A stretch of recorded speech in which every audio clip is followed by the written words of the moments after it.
Fish People, Shadow of Innsmouth style. It's from 11 years ago. There's a huge black skull scrawled on July 22nd, 1917. Huh. What happened at that point? Okay. We can look at that then. It's an underground press, literally. There's still a newspaper left in it. Take the paper.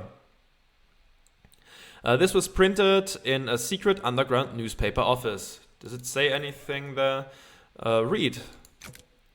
It's more of a manifesto, specifically calling out the government's suppression of the local newspaper and the importance of a free press. There's also an amusing but puzzling cartoon about a dog arresting a mouse for throwing a brick at a cat's head, which the cat didn't seem to mind. Interesting. Okay, can we read that? Okay, no, we can't read that. This one, right, 5 mysticality, that's a lot. We have not enough of that at this point. All right. We can increase this again, I think. Oh no, we can't. Let's buy this skill then. Or should we get... No, we can't. We can't afford the good eyesight anyways. Let's get this first. Okay, and this is then the next thing. So we can't upgrade those at this point, okay? That's not so bad. The control panel for the pneumatic tube system. The control panel has a green button, a red button, a big lever, a knob with a bunch of letters on it, and a series of colored lights that are all currently off. Consult the manual. Startup instructions. Step 1. Push the green power on button. Step 2. Pull the pump engage lever. Step 3. Adjust the suction rate according to the pressure diagnostic indicators. If the red indicator light is on, set the suction adjust dial to A. If the blue indicator light is on, set the suction adjust dial to E. If the green indicator is on, set the suction adjust dial to D. To abort startup, press the red power off button. Okay. So let's push the green button first. The green button makes a satisfying click and you hear a motor starting up somewhere. Then we pull the lever. You pull the lever with a very pleasing kerchunk, and the motor noise turns into a sort of loud, windy whine. A yellow light is glowing on the console. Yellow? Red, blue, green? A yellow light. Consult the manual. Red indicator light, blue indicator light, green indicator light. Oh wow. It just continues. Okay, is there some sort of pattern?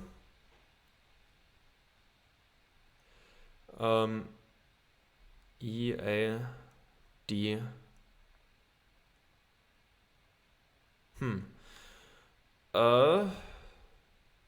We don't really know what to do when the yellow one is lit up.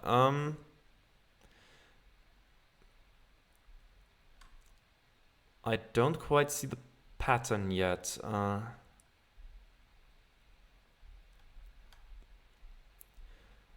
So it's neither A, E, or D. So those are out of the question.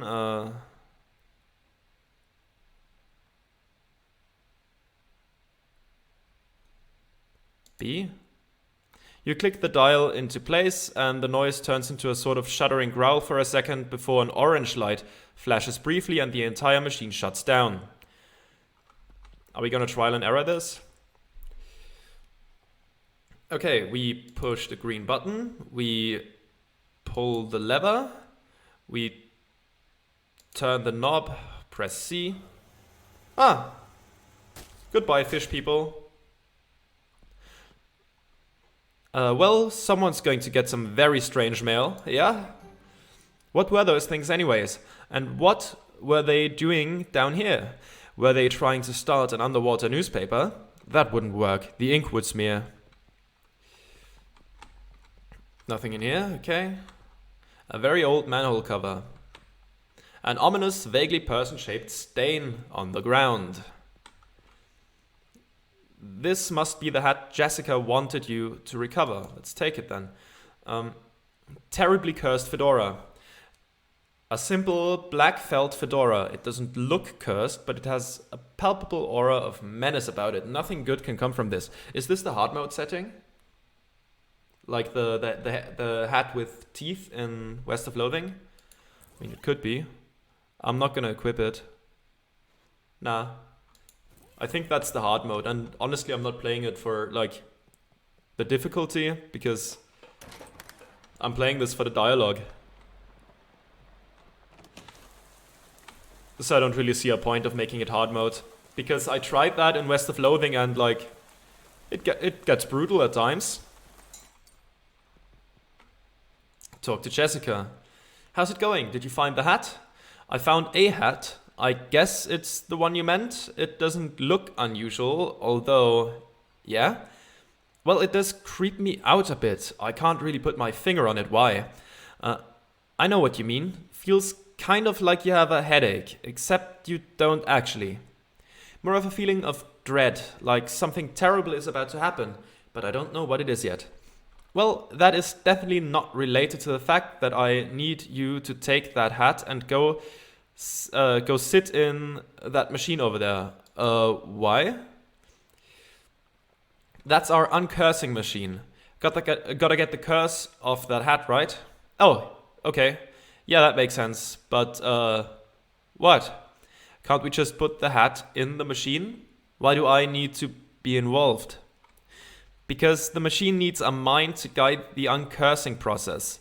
Together you'll lift the curse from the hat and transform it into a sort of allegorical dream space that the machine can transfix. What? Sorry. I know it's a lot. Let me rephrase. The uncursing machine uses your subconscious mind to drive a wedge between an item and its curse. The item is cleansed relatively easily, but that doesn't negate the curse fully. Once separated from the item, the machine stores the curse and allows you to physically project into it to try and resolve the metaphorical scenario at the core of its existence. That's where things can get a little weird. Yeah, I know it sounds crackers, but you'll just have to give it a try to understand. Okay? Ah, he's back. Charles Wallace. You must be Charles Wallace. I'm Jay. That I am. Pleased to meet you, Jay. What do you do around here? Oh, your general handyman sort of stuff. I keep the lights on and the water running, build the detectotron and the uncursing machine too. Wow, that's some real high-tech wizardry. Ah, it's nothing really. Let me ask you something. Anything I can help you with? How does that weird uncursing machine work? Oh, I only built the thing. I can't begin to tell you how it works. The innards are all wired up to a little porcelain cat figure that Murray found somewhere. Well, that's weird. In a traditional sense, yep. Anything I can help you with? Nothing right now, Charles. Thanks. You sit in the chair, which is surprisingly comfortable, and pull the weird metal dome thing over your head. What would you like to uncurse today? The terribly cursed fedora. Okay, I'll need a little bit more water. There's a lot of talking in this game. It's, yeah, you know, gets rough a bit.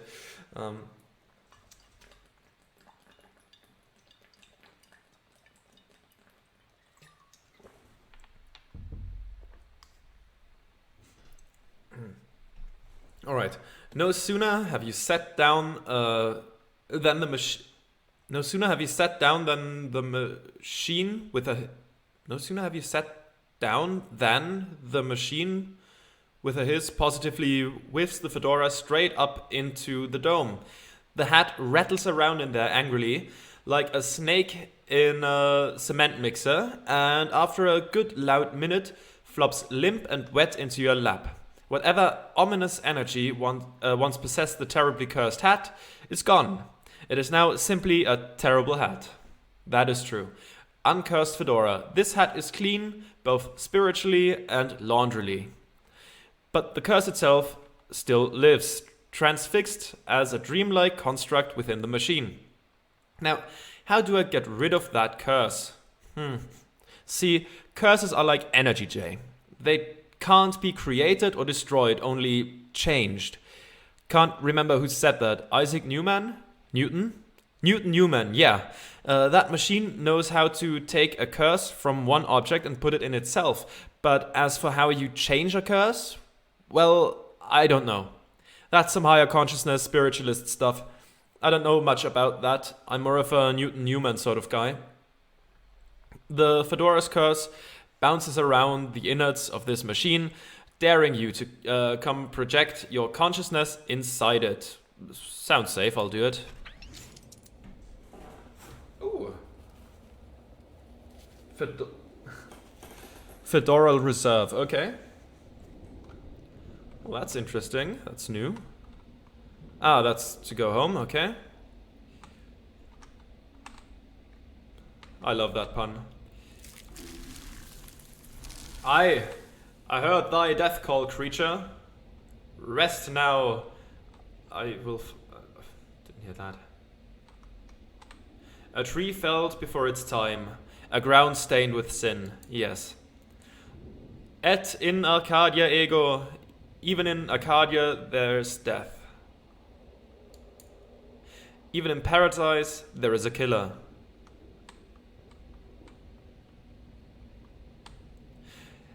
Thou know who I am and why I am here. Aye, Cutter, there has been a Mordre. What knoweth thou of Mordre? That I did not do the Mordre, and that is all. What mo have thee for me? Only this. I am one of 3 brothers. One of us always tells the truth, one of us always lies, and the third of us does not speaken at all, but honks. If I finden thee a liar, there is no thing I can do to save thee. Aye, Cutter, thou art a servant of the wood. Blessed be her branches. What the hell is going on here? Speak unto the first tree. Big power in the wood today, Cutter. Aye, a tree has fallen in the forest, and it has made a sin.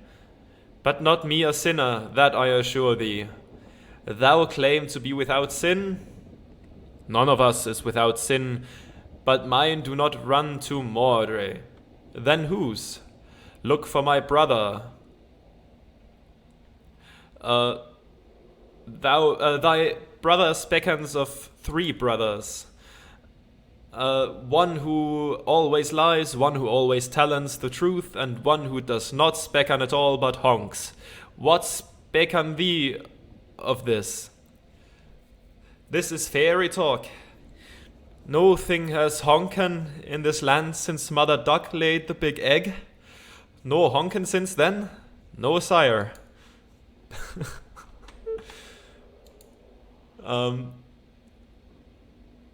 Okay, so we don't have the other option anymore.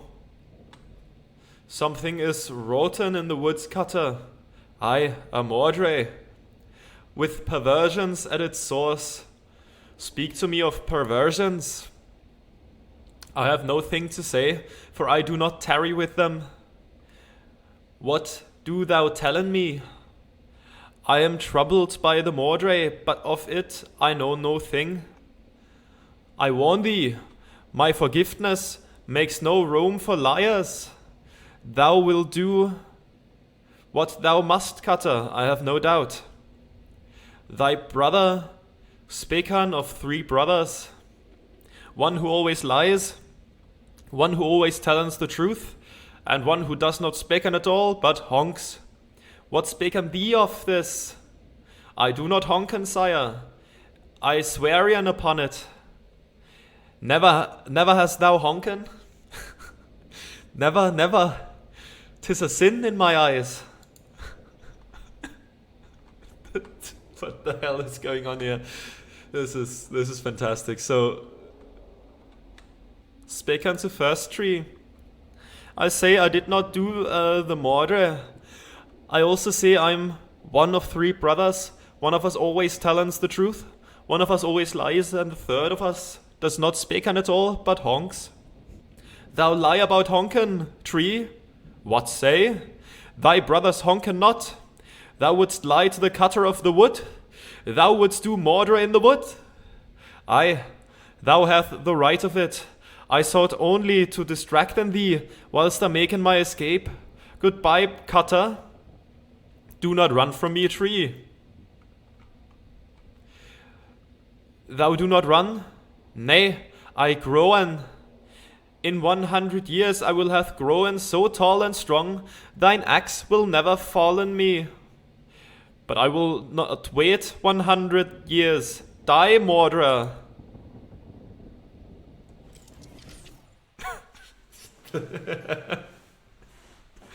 Oh my god. That was fantastic. Big rot in the wood today, cutter. And wait, what? No, that's not you. You don't talk like that. Dark thoughts of trees, axes, and bloody sap cling to your skin. You shake them off like dreadful cobwebs. 5 experience points.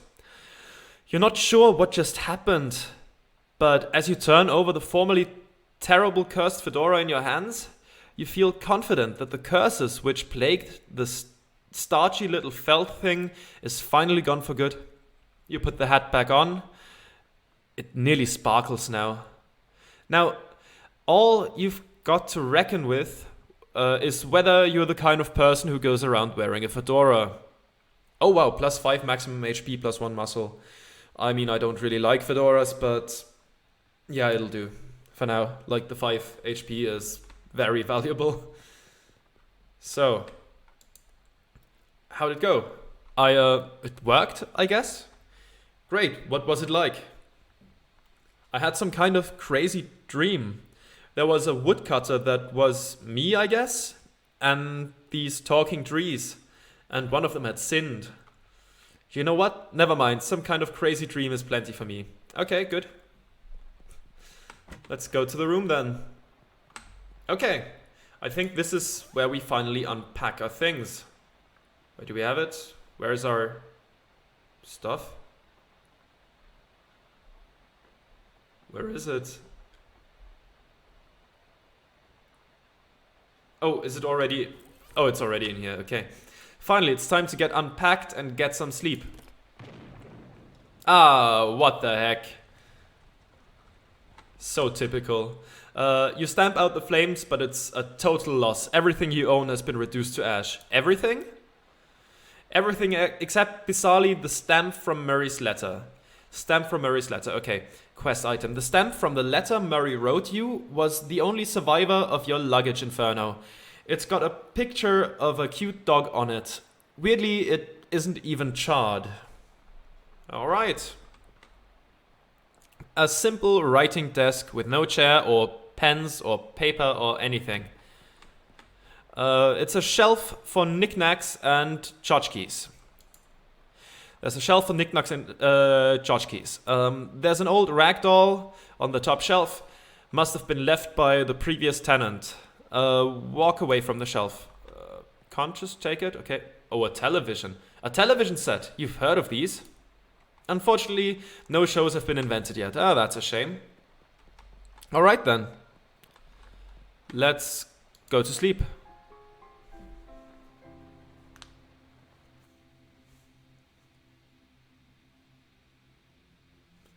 A dream about school. It's a poster of my favorite literary ghost, Jacob Marley. Those dorm beds are so uncomfortable. Lots of people in this hallway, it seems. Hello. Hello.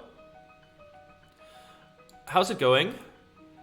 You know, which locker is mine? I can't remember which locker is mine. I'm sorry, I don't know. That's alright, I'll figure it out eventually. Nice faces you've got there. Do you know which locker is mine? I can't remember which locker is mine. I'm sorry, I don't know. It's alright, I'll figure it out eventually. 6 lockers. Check the first one. A thriving colony of ants. The second one, full of peanut butter. Third one is a tiny shrine to Babe Ruth. The fourth one is empty. The fifth locker is filled with cookbooks, but they're all in French. The sixth locker opens into a vast, uncaring emptiness of space. You slam it shut quickly so as not to suffocate. Check the seventh one. There is no seventh one. I said check the seventh one. I said there are only 6 lockers. Check the seventh one now. Okay, jeez. You look in the 7th one. It's filled with old school papers. They've all got your name on it. They're your papers. Read one. How I spent my summer by J Flag, age 6. This summer, I visited my Uncle Murray. Uncle Murray is funny. He knows magic. I had a fun time with Uncle Murray. The end. Look under the papers. Underneath the pile of school papers, you find an overdue library book. You checked this book out 13 years ago, but have spent the last 12 years and 50 weeks feeling slightly guilty about not returning it. Okay. Our founder, Branworth Gorvunculus III. This lady looks friendly. Talk to her. Hello there, you must be... She flips through the book on her desk. Ah, here we are. Flag, J-Flag. I know I am, but who are you? I'm your academic advisor. It's time for you to choose your class. But I dropped out. In real life, certainly. You must, however, choose a class. Yeah, this is where we pick a character class. Okay. Okay. Now then. It looks like there are 3 classes for you to choose from. There's advanced kicking and throwing. This class is for pig skinners. And we have... then we have overview of curd conjuring. This is a class for cheese wizards. And finally, weird time signatures 504. This course is for jazz agents. Okay, both cheese wizard and jazz agent sounds fun. Pig skinners, I guess, is just the melee class. And to be honest, I've never really cared much for melee class. So I'm gonna go with jazz agent. Master of syncopation and improvisation. Jazz agents use their rhythm and moxie to move through the world in style. In combat, they attack with subtlety, weakening their enemies and stacking the odds in their favor over time. Okay, I'll read the other ones too. What does a cheese wizard do? As trained chef magi, cheese wizards use their intellect and mysticality to accomplish their goals. In combat, they wield hard, elemental cheeses to damage their foes and soft, soothing cheeses to heal themselves and their allies. Let's listen to what the pig skinner is as well. As accomplished athletes, pig skinners use their muscle to solve problems. In combat, they prefer the direct application of physical force, punctuated by giving the occasional noogie. Honestly, I might just become a cheese wizard. That sounds fun. Yes, I love it. I'm a cheese wizard. You're a cheese wizard, Jay. Oh my god. I mean, in this game I go by they, them, so I don't know if the wizard lady would like me, but sure. Brilliant. Now then, there's just the minor matter of your minor. It looks like you've already completed it, but it doesn't say what you studied. I minored in cryptobotany. My minor was applied insectology. I minored in the psychology of rocks. I think I'm gonna go with the insects for for now. Ah, an insectologist. So you're an expert on the bugs and the birds and the bees and such. Okay, I'll read the other ones as well. Cryptobotany. Ah, a cryptobotanist. So you're an expert in all manners of plant-based arcana. Actually, no. And the psychology of rocks. Ah, a psychogeologist. So you know a lot about rocks and gems and their hopes and dreams. I changed my mind. I'm gonna go into cryptobotany. Yep. Cryptobotanist. Oh, I got crafting ingredients from plants. That's nice. Well, with that, I believe we're done. Feel free to wake up and go about your day. How would I go about doing that? She smiles and points at the door on the right side of the screen. I mean, the right side of the dream. Just through that door. Thank you very much. I really like this game so far. This is a lot of fun.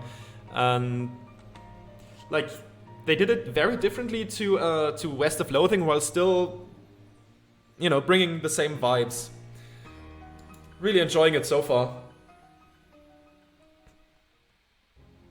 Okay, there we are. We've woken up again.